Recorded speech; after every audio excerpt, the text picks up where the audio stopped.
Welcome, today I'm showing how to unblock phone number into XIAOMI Redmi 10C. First of all, open your phone application.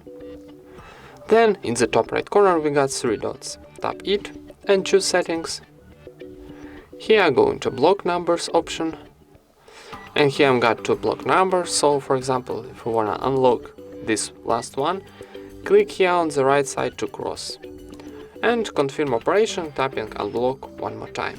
And here we got success message that this number were unblocked. So let's try again.